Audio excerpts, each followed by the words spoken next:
Hello. Good evening, everyone. This is Shiva from Soundbox Irrigation. So, we have discussed plenty of topics in previous sessions. So today we am going to discuss about static pressure, which is the very basic fundamental thing for an irrigation designer. So today I'm going to discuss about what is static pressure and why they are important, how to calculate that. So these are the things I'm going to discuss today. Hope you will enjoy this topic. If you have any doubts, please don't hesitate to ask me. So let's get into the topic. Generally, in irrigation design, we just not only in irrigation, it's in plumbing and irrigation, we are just calculating two values: static pressure and dynamic pressure. So, as of now, today we are only going to discuss about static pressure only. So, static pressure in the sense the measurement of water pressure when the water is at rest. In other words, the water is not moving in the pipe. The water is not moving in the system or in the pipe. Dynamic pressure in the sense we are just measuring the dynamic pressure um, when the water in motion, actually, like if we are for example we are just opening the tap, so we just randomly measuring the pressure at the time, because when we are opening the, then the water is in motion along the pipe, inside the pipe. So whenever we are calculating the pressure when the water in motion, it's called this dynamic pressure. So hope you have understand the difference between static pressure and dynamic pressure. So today I'm going to cover only about static pressure. So in the upcoming sessions I will cover about the dynamic pressure. So let's take before that I'm let me change to pen. uh, yeah, let's take a cube, uh, like let's uh, let's take a cuboid, 1 cubic feet of 1 1 cubic feet of water. Let's assume this is 1 feet, and this is 1 feet, and this is 1 feet. So I'm just saying that this is the 1 cubic feet of water. So this is 1 feet, this is 1 feet, this is 1 feet. So as we know this, we can divide this each uh, cube into inches. One, we know that 1 feet is equal to 12 inches, right? So we are just dividing this into 12 like 1 2 3 4 5 6 7 8 9 10 11 12. So totally we are just like let's give me a minute. Yeah, so we just uh, separated it into 12 inches. We know that 1 feet is equal to 12 inches, so we divide into two 12 sections. Each section accounts for the 1 inches, right? So we are just taking the 1 inch of column, like 1 inch of column for 1 feet in the next slide. So let's assume this. We are just having this, just cutting this section only 1 feet, only 1 inch square inch, and up to 1 feet of column. Okay, right? So we just cut this section into this. So now what we are doing is we are just measuring the weight, total weight. The total weight, the amount of total is weight is equal to 0.433 pounds. So the weight of 12-inch column, so this is 12-inch column, we know this. 12 inch in the sense 1 feet column. So the weight of 12-inch column is 0.433 pounds, which means uh, we totally have 0.433 pounds weight in this 1 inch of 12 inch of column. So so for a, we can say this 1 feet high will exert a pressure at the bottom of 0.433 psi pounds. 1 feet of water exerts 0.433 pounds. So this is the very important basic thing for uh, determining the hydraulics of an irrigation design. So every 1 feet of height, if we added a 1 feet height above, so it will account plus 0.433 pounds. So for example, we are taking, this is 1 feet of column of water. So if we are taking 2 feet of column of water, 2 into 0.443, so its total pressure accounts for 0.8666 psi. So we just need to multiply the amount of feet uh, to the 0.433. So this is the basic thing, you need to keep that in mind always. So, and for example, you may have a doubt, okay, if I am having a square shape or in a square shape or cuboid shape, I'm exerting this template. What if the shape changes? For example, you are saying that, okay, if the uh, container is in circular, not a cuboid shape, uh, if the container is in the trapezoidal shape, so what's the pressure down there? So regardless of the shape, the pressure will depend only on the height only. So the shape actually doesn't matter. So for example, here let's assume that uh,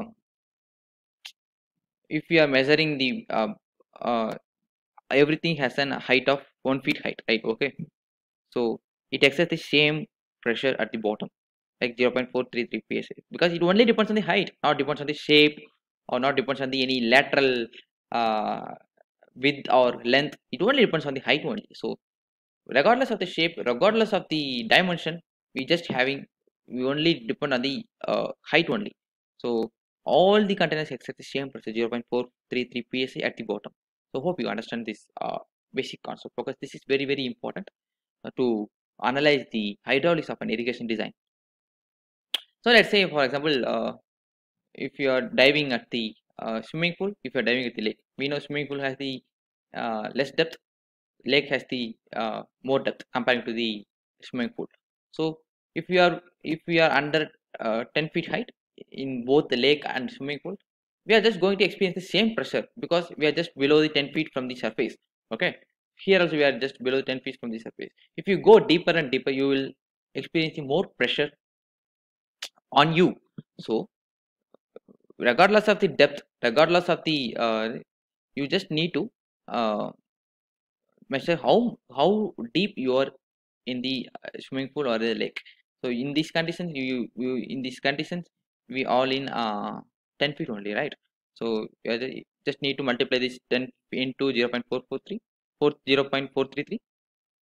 So it gives us 4.33 psi. We are exact, it exists 0.433 psi on us. Okay, because we are below 10 feet. So if it is 1 feet, 0.433 psi. If it is 10 feet, we need to multiply 10 to the 0.433. So it gives us 4.33 psi. So hope you got this, understand this topic. So I'm just giving a few examples, few scenarios for the to understand the concept clearly. So please don't get tension because I'm discussing the same thing in the upcoming slides. So for example, in the this this drum, it's only water depth is 10 feet, but if it is 10 feet, then the pressure is 4.33 psi, because 10 1 for 1 feet it exceeds 0.433 psi, for 10 feet it exceeds 4.33 psi. So like similarly for this, we are just having this shape only. You are going to exert the same pressure because it is 10 feet. It doesn't matter what is the shape or what is the length or breadth or what is the diameter. It only depends on the height only. Okay, right? So from this, what we can understand. So yeah, column of water 1 feet high, 1 feet high or 1 foot of head, it gives us 0.433 psi. So if we have a 1 feet head of water, it gives us the 0.433 psi at the bottom.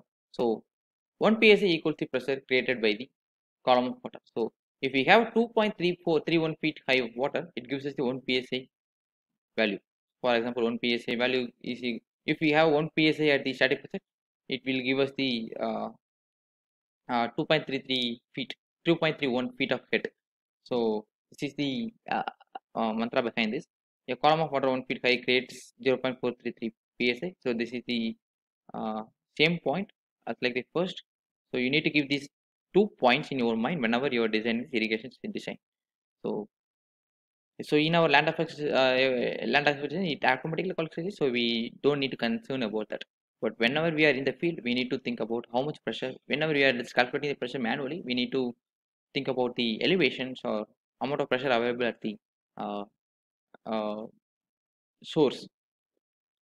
Next one is so now I am coming to the real scenario of our irrigation design. So this is water meter and this is solenoid valve. So you can see this. This is water meter. The pressure available at the water meter is 60 psi. So okay, we just pre-calculated this value before itself. So we know this is 60 psi. So we have some downhill elevation, right? So elevation is downhill. So it is up to 8 feet down. So we need to add this 8 feet to the psi. So 1 feet excess 0.433 psi. We know that. So if 8 feet psi, how much it will add? So 8 feet into 0.433, 3.46 psi.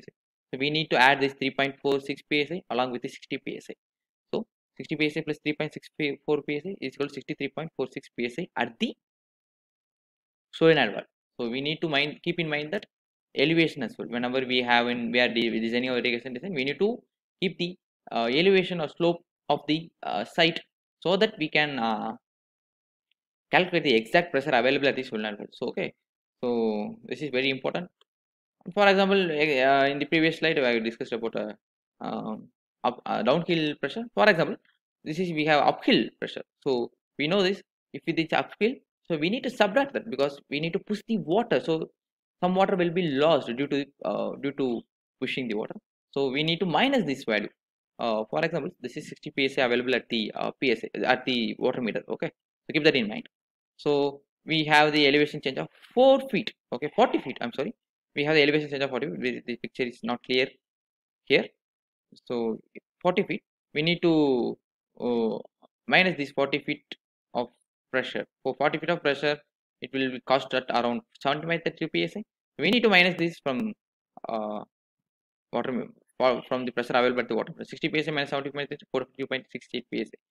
So only control valve we only receives the 42.68 psi static pressure. So we this is very important.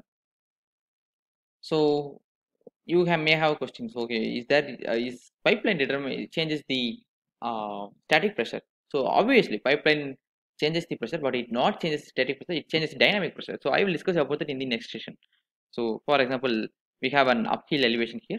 So we have 2-inch pipe in this picture, and we have 1-inch pipe in this pressure, but both have the 40 feet elevation change. It is uphill elevation change. So keep that in mind. So in both picture, both condition, we have 40 feet elevation change. So how much pressure we will lose actually? Obviously, we will have lost the same pressure in both pictures, regardless of the pipeline size, if we are calculating static pressure. So only the height elevation determines the static pressure, and only the height changes the static pressure. So keep that in mind. So hope you have got some interesting concept in this session. So thank you for joining today. If you have any doubts, please contact me any time. So bye bye. We are Soundbox Irrigation Design Services.